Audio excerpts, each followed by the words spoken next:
ചോർച്ച പ്രതീക്ഷിച്ചിരിക്കുകയാണ് മഹാരാഷ്ട്ര ഭരിക്കുന്ന മഹായുതി സഖ്യം. നിയമസഭാ പോരാട്ടത്തിന് ബി.ജെ.പി. സഖ്യം ഇറങ്ങുമ്പോൾ ഉദ്ധവ് താക്കറെയ്ക്കും മഹാഅഘാടി സഖ്യത്തിനും നോക്കി നിൽക്കാനുമാവില്ല. അതിനാൽ ശിവസേനയ്ക്കും കോൺഗ്രസിനും ഒരുപോലെ നിർണായകമാണ് മഹാരാഷ്ട്ര തെരഞ്ഞെടുപ്പ്. കഴിഞ്ഞ നിയമസഭാ തെരഞ്ഞെടുപ്പിൽ ബി.ജെ.പി. 105ഉം ശിവസേന 56ഉം സീറ്റുകൾ നേടി കേവല ഭൂരിപക്ഷത്തിലെത്തി.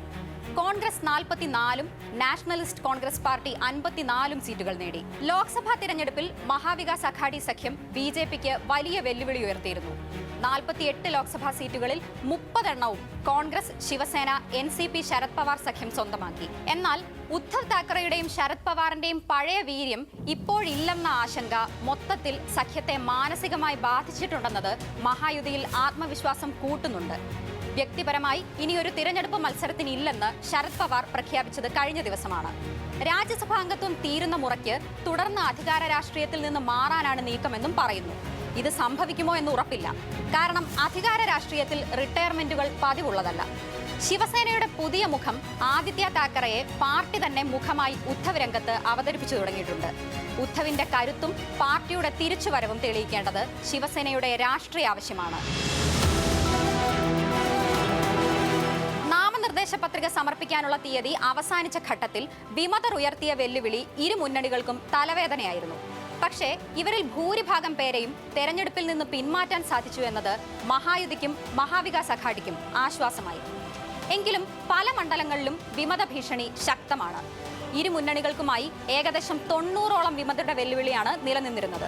ഭരണകക്ഷിയായ മഹായുതി സഖ്യത്തിലെ 25 വിമത സ്ഥാനാർത്ഥികളാണ് തെരഞ്ഞെടുപ്പിൽ നിന്ന് പിന്മാറിയത്. 288 അംഗ നിയമസഭയിൽ ബി.ജെ.പിയുടെ 13, ശിവസേനയുടെ 6, എൻ.സി.പിയുടെ 6.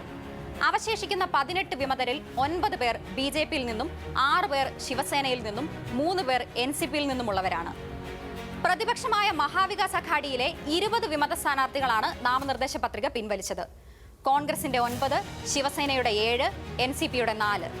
അവശേഷിക്കുന്ന 22 വിമതരിൽ 7 പേർ കോൺഗ്രസിൽ നിന്നും, 11 പേർ ശിവസേനയിൽ നിന്നും, 4 പേർ എൻ.സി.പിയിൽ നിന്നുമുള്ളവർ.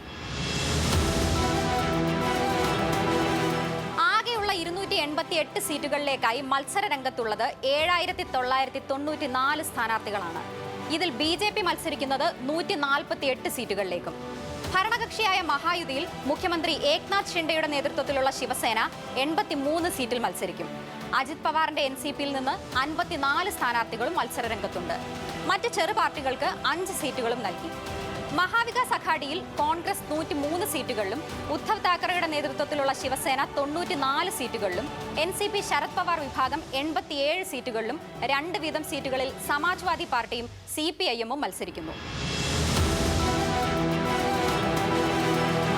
2019 നിയമസഭാ തിരഞ്ഞെടുപ്പിൽ ശിവസേനയും എൻ.സി.പിയും തമ്മിലായിരുന്നു പോരാട്ടം, അതായത് പിളർപ്പിന് മുമ്പ്. എന്നാൽ ഇത്തവണ ശിവസേനയിലെ 2 പക്ഷം പരസ്പരം ഏറ്റുമുട്ടുന്നു. എൻ.സി.പിയിലും നേർക്കുനേർ തന്നെ പോരാട്ടം. ശിവസേനകൾ കൊമ്പുകോർക്കുന്ന 53 സീറ്റിൽ 44 രംഗത്തുള്ളത് സിറ്റിംഗ് എം.എൽ.എമാരാണ്. പിളർപ്പിന് മുമ്പ് ശിവസേനയ്ക്ക് 56 എം.എൽ.എമാരുണ്ടായിരുന്നു. ഇതിൽ 41 പേരാണ് നിലവിൽ ഷിൻഡെയ്ക്കൊപ്പമുള്ളത്. 15 പേർ ഉദ്ധവ് താക്കറെയ്ക്കൊപ്പം. പാൽഘറിൽ നിന്നുള്ള ശ്രീനിവാസ വാങ്ക ലോക്സഭയിലേക്ക് ജയിച്ച രവീന്ദ്ര വൈക്കർ, സന്ദീപൻ ഭൂംറെ എന്നിവരൊഴിച്ച് ബാക്കി 38 പേരെയും ഷിൻഡെ സ്ഥാനാർത്ഥിയാക്കി. ഷിൻഡെ മത്സരിക്കുന്ന താനയിലെ കോപ്രി പഞ്ച്പഖാടി മണ്ഡലത്തിൽ അദ്ദേഹത്തിന്റെ ഗുരു ആനന്ദ് ദിഖയുടെ അനന്തരവൻ കേദാർ ദിഖയെയാണ് ഉദ്ധവ് പക്ഷം സ്ഥാനാർത്ഥിയാക്കിയത്. ബർലിയിൽ ഉദ്ധവ് താക്കറെയുടെ മകനും മുൻ മന്ത്രിയുമായ ആദിത്യ താക്കറെയ്ക്കെതിരെ മത്സരിക്കുന്നത് മുൻ കോൺഗ്രസ് നേതാവും നിലവിൽ ഷിൻഡെ പക്ഷ രാജ്യസഭാംഗവുമായ മിലിന്ദ് ദേവ്രയാണ്.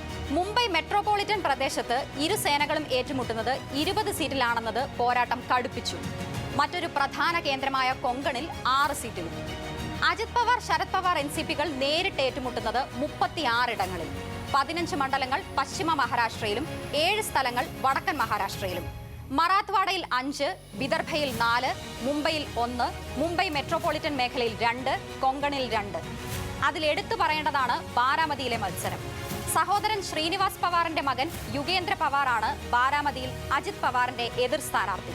അജിത് പവാർ 35 സിറ്റിംഗ് എം.എൽ.എമാർക്കും ശരത് പവാർ 15 സിറ്റിംഗ് എം.എൽ.എമാർക്കുമാണ് സ്ഥാനാർത്ഥിത്വം നൽകിയത്.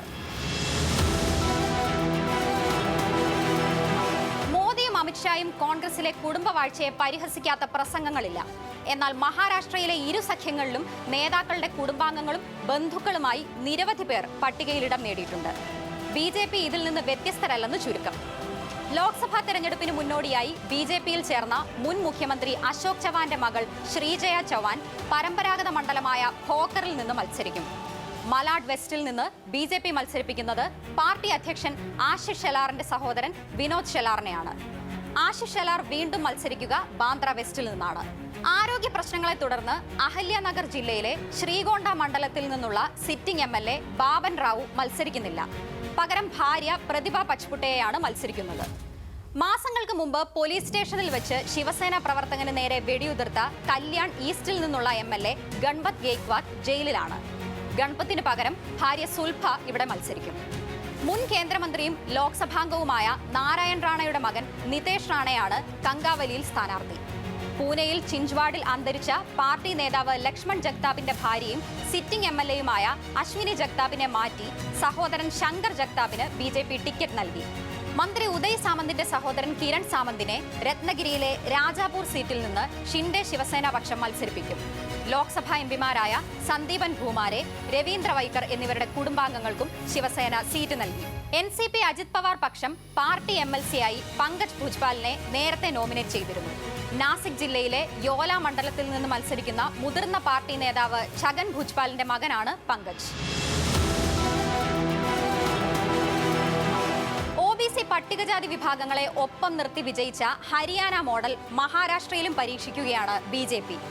OBC നോൺ ക്രീമി ലെയർ വാർഷിക വരുമാന പരിധി 8 ലക്ഷത്തിൽ നിന്ന് 15 ലക്ഷമാക്കി ഉയർത്താൻ സംസ്ഥാനം കേന്ദ്രത്തോട് ആവശ്യപ്പെട്ടിരുന്നു. മദ്രസാധ്യാപകരുടെ മാസവേതനവും പരിഷ്കരിച്ചു. എല്ലാ വിഭാഗത്തെയും തെരഞ്ഞെടുപ്പ് മുന്നിൽ കണ്ട് കൂടെ നിർത്താനുള്ള നീക്കമായിരുന്നു ഇത്.